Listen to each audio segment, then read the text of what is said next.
Neste vídeo, vamos pegar o segundo livro dos Reis, capítulo 2, versículo 23 e 24.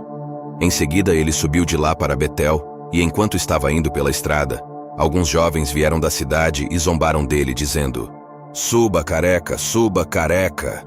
Então ele se virou e olhou para eles e pronunciou uma maldição sobre eles em nome do Senhor. E 2 ursas fêmeas saíram da floresta e atacaram 42 dos jovens. O trecho que estamos meditando hoje, retirado do livro de Reis, narra um evento perturbador na vida do profeta Eliseu.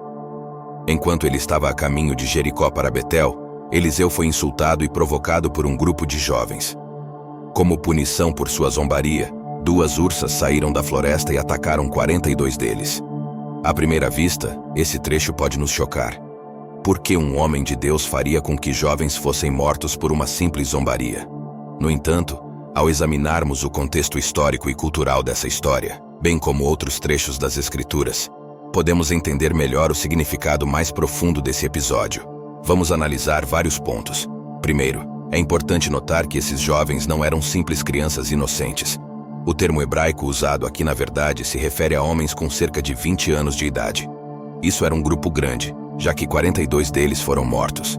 Esses jovens eram habitantes de Betel, uma cidade conhecida na época por sua idolatria e rejeição aos profetas de Deus.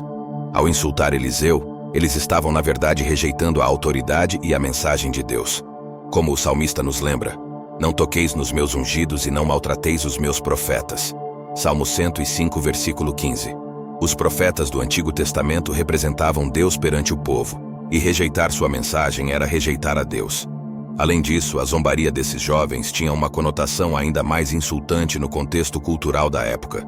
Ao chamarem Eliseu de careca, eles o desrespeitaram publicamente e duvidaram de sua autoridade como profeta. Naquele tempo, a calvície prematura era vista como um sinal de desaprovação divina. Por fim, esse trecho nos lembra que Deus não tolera indefinidamente a rejeição de sua palavra e o desprezo por seus servos. O apóstolo Paulo nos adverte: "Não vos enganeis, de Deus não se zomba, pois aquilo que o homem semear, isso também ceifará." Gálatas capítulo 6, versículo 7. Deus é lento para se irar, mas sua justiça sempre se cumpre no final. Agora vamos abordar a idade aproximada desses jovens.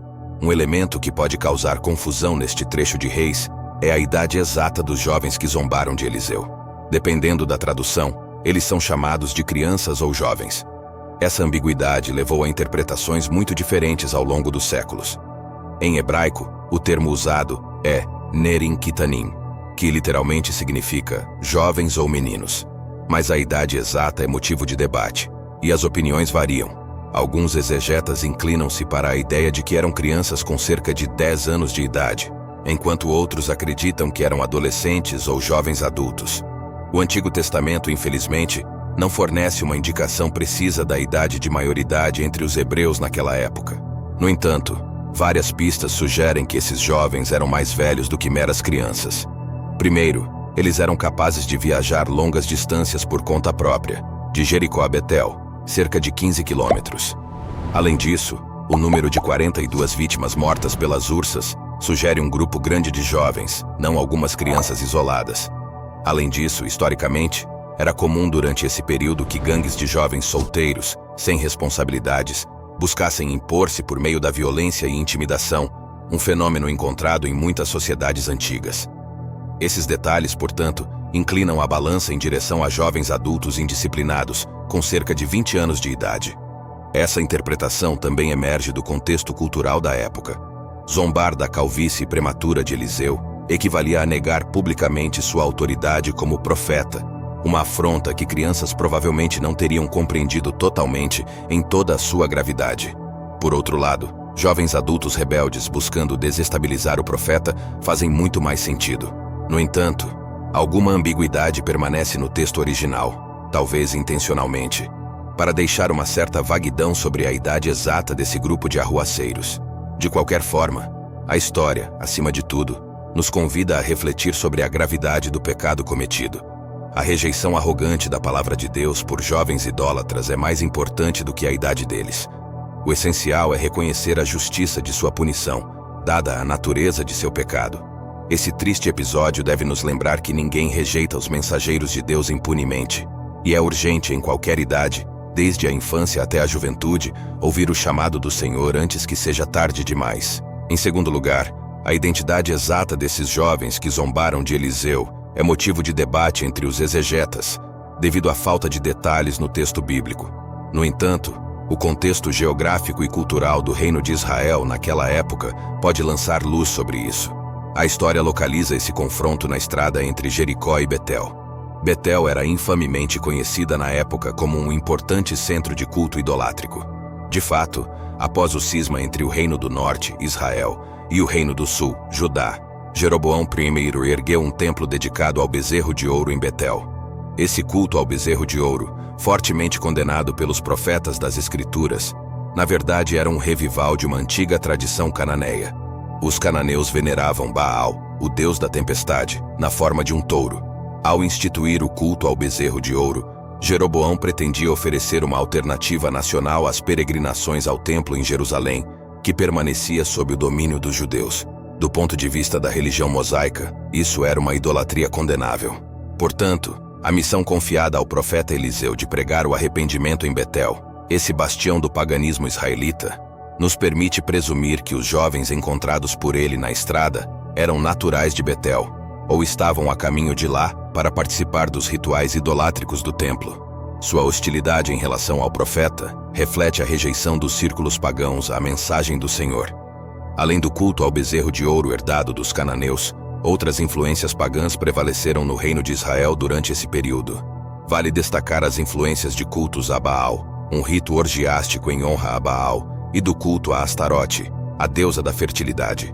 Esses cultos libertinos seduziam as multidões com suas festas desenfreadas. Novamente, os profetas combatiam ferozmente essas práticas estrangeiras como uma profanação do culto puro a Yahweh. Podemos imaginar que alguns dos jovens insolentes encontrados por Eliseu estavam ligados a essas seitas idolátricas e imorais. Em qualquer caso, a atitude desses jovens e seu insulto e agressão demonstram claramente a rejeição dos valores da aliança mosaica. Eles personificam a resistência arrogante e violenta de uma juventude corrompida, fascinada pelos cultos pagãos que floresciam no reino desviado de Israel. Sua punição exemplar faz parte desse contexto de luta espiritual contra as derivações idolátricas de uma nação prometida ao Senhor. Eliseu defende a honra do Deus Trino diante de um bando de arruaceiros doutrinados na falsa religião predominante. Esse episódio nos lembra da necessidade de nos guardarmos das seduções dos ídolos modernos, ocultos sob o sucesso a qualquer custo e o culto à personalidade. Que possamos permanecer fiéis ao Deus vivo, mesmo que isso nos exponha à zombaria de uma sociedade corrompida.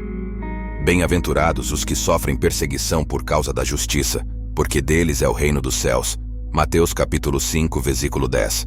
O exemplo desses jovens fascinados por cultos pagãos nos alerta sobre as falsas divindades de nossa era contemporânea. Por trás da aparência de progresso e modernidade, escondem-se ilusões espirituais tão perigosas quanto a idolatria de Israel antigo. Nossa sociedade cultua sem discernimento o sucesso profissional e social, promovendo o carreirismo e a busca pelo compromisso. O Deus do dinheiro reina como mestre indiscutível, aumentando a ganância e a injustiça. O culto ao corpo é incentivado pelos ditames da aparência física e pelo excesso hedonista. Ídolos da música pop substituem ídolos de pedra, despertando devoção irracional em seus fãs. As redes sociais, por sua vez, alimentam o culto moderado ao ego, cada pessoa se erguendo como uma divindade virtual em seu altar digital. Esses novos ídolos levam à escravidão espiritual tão real quanto a dos antigos deuses falsos. Eles nos desviam do verdadeiro Deus e dos valores eternos de seu reino. Diante dessas seduções, peçamos a ajuda do Espírito Santo para permanecer como fiéis testemunhas de Cristo, assim como Eliseu. Não tenhamos medo de nadar contra a corrente ao denunciar o vazio das promessas enganosas do mundo, mesmo que isso nos traga desaprovação ou zombaria.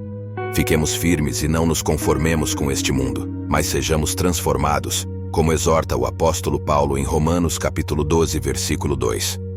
Vivamos plenamente nossa vocação como profetas para este tempo. Além disso, o episódio da ascensão de Elias ao céu, narrado no capítulo anterior de Reis, apresenta uma conexão intrigante com a zombaria dos jovens a Eliseu. Quando Elias estava prestes a ser levado para o céu, seu discípulo Eliseu clamou: meu pai, os carros de Israel e seus cavaleiros. Segundo Reis capítulo 2, versículo 12. Destacando o status de Elias como o verdadeiro defensor e protetor de Israel por meio de sua palavra profética. No momento em que Elias ascendeu ao céu em um redemoinho, Eliseu repetiu: meu pai, os carros de Israel e seus cavaleiros. Segundo Reis capítulo 2, versículo 12. Uma repetição que expressa seu imenso pesar com o desaparecimento de seu mestre espiritual. Agora, o que os jovens rebeldes gritam quando Eliseu passa por Betel? Eles gritam: suba careca, suba careca. Assim Eliseu é ridicularizado e comparado a Elias ascendendo ao céu. No entanto, em vez de uma ascensão gloriosa, isso é uma zombaria destinada a rebaixar o profeta. Essa conexão com a ascensão de Elias nos revela muito sobre as motivações desses jovens. Ao chamarem Eliseu de careca, eles negam suas pretensões ao papel profético, assim como haviam rejeitado a autoridade de Elias antes dele. Ao gritarem suba, eles zombam abertamente da tradição de que os profetas do Senhor são levados ao céu. Por trás de sua zombaria está uma rejeição profunda da palavra profética em si. Esses jovens rebeldes repetem as palavras bíblicas para melhor ridicularizar a mensagem divina. Em vez de reconhecer a autoridade de Eliseu, eles o humilham gritando suba careca. Essa inversão das palavras bíblicas revela a verdadeira natureza de seu pecado. Esses não são simples deboches infantis, mas sim uma blasfêmia consciente e premeditada por jovens adoradores de ídolos. Ao gritarem suba careca, eles rejeitam deliberadamente os profetas enviados pelo Senhor para chamá-los de volta à verdadeira fé. Assim, essa conexão entre os dois episódios nos permite compreender as implicações espirituais desse relato. Por trás da aparência de uma anedota violenta, está um confronto entre a verdadeira palavra de Deus e a arrogante idolatria desses jovens. Sua punição, por mais severa que seja, reflete a gravidade de seu pecado contra o Espírito Santo em si. Ao meditar sobre esse trecho, questionemo-nos se acolhemos com alegria os mensageiros que Deus continua a nos enviar, ou se, como esses jovens insolentes, rejeitamos com orgulho as exortações proféticas que perturbam nosso ego. Que possamos clamar de todo o coração: não suba careca, mas sim, fala Senhor, porque o teu servo ouve.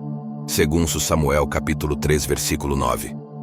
Em quinto lugar, o episódio das ursas saindo da floresta para matar os jovens que zombaram do profeta Eliseu pode chocar nossa concepção moderna de justiça e misericórdia divina. No entanto, ao examinarmos mais de perto o texto bíblico, vemos que ele não afirma explicitamente que Deus enviou diretamente essas ursas para punir os zombadores. A interpretação comum merece ser matizada. Primeiro, a história é relatada de forma muito sóbria e factual, informando que Eliseu os amaldiçoou em nome do Senhor, e 2 ursas fêmeas saíram da floresta e atacaram 42 deles. Não podemos deduzir diretamente uma relação de causa e efeito entre a maldição de Eliseu e o ataque das ursas. Certamente, a sincronia entre os dois eventos é perturbadora, mas correlação não implica causalidade. Nada indica que as ursas surgiram miraculosamente ou instantaneamente após as palavras do profeta. Talvez tenha sido uma triste coincidência não planejada. Além disso, o Antigo Testamento contém muitas outras histórias em que pessoas são mortalmente feridas por animais selvagens sem intervenção sobrenatural. Levítico capítulo 26, versículo 22. Segundo Reis capítulo 2, versículo 24. Ezequiel capítulo 14, versículo 15. Nada prova que esse ataque de ursas foi um castigo divino direto, em vez de um drama natural, embora trágico. Acima de tudo, atribuir esse drama à vingança divina direta iria contra a mensagem central das Escrituras. A Bíblia nos revela um Deus que é santo, mas também paciente, lento para a ira e cheio de amor pela humanidade. Jesus nos ensina a amar nossos inimigos, não a invocar fogo do céu sobre eles. Seu reino é de graça, não de condenação sumária. Muitas histórias do Antigo Testamento relatam eventos sem apresentá-los como intervenções diretas de Deus. Elas retratam a dureza da vida naquela época sem buscar atribuí-la a uma vontade divina específica. Isso provavelmente é o caso aqui com o ataque das ursas. Portanto, uma leitura cuidadosa do texto exige cautela na interpretação. Nada indica explicitamente que Deus enviou milagrosamente essas ursas para punir os jovens. Esse drama pode ter sido simplesmente o resultado trágico de sua imprudência diante de um perigo natural. Antes de acusar Deus, vamos primeiro examinar nossos próprios corações. Em sexto lugar, por que essa história está na Bíblia? À primeira vista, Esse relato de jovens sendo dilacerados por ursas por zombarem do profeta Elias parece chocante e escandaloso para nós. Por que um episódio assim estaria incluído nas Sagradas Escrituras? O que Deus está buscando nos ensinar por meio dessa história brutal? Várias razões ajudam a explicar a presença desse trecho na Bíblia. Primeiro, ele nos lembra da santidade impressionante de Deus e do grave pecado que representa a rejeição de sua palavra. Deus é lento para a ira, mas sua justiça é inquestionável. Quando rejeitamos obstinadamente sua mensagem e zombamos de seus mensageiros, estamos nos colocando em uma posição perigosa. Esta história serve como um lembrete solene de que Deus não tolera indefinidamente a rebelião e a rejeição de sua autoridade. Em segundo lugar, essa história também ilustra o papel e a autoridade dos profetas de Deus. Eliseu era um verdadeiro profeta do Senhor, e sua autoridade vinha de Deus. Zombar dele era, de fato, zombar de Deus. Isso destaca a seriedade com que devemos tratar as mensagens dos profetas e líderes espirituais em nossas vidas. Embora a forma como as ursas aparecem na história possa ser surpreendente, ela serve como uma ilustração dramática das consequências do pecado e da rebeldia contra Deus. Ela nos lembra que nossas ações têm consequências, e o pecado pode nos levar a lugares perigosos e destrutivos. Em resumo, a história dos jovens que zombaram de Eliseu e foram atacados por ursas é um episódio perturbador das Escrituras, mas seu significado mais profundo reside em sua mensagem sobre a autoridade de Deus, o papel dos profetas e as consequências do pecado e da rebelião. Convida-nos a refletir sobre a seriedade de rejeitar a palavra de Deus e nos lembrar da justiça divina. Como cristãos, somos chamados a ouvir a voz de Deus, responder com humildade e viver uma vida que o honre.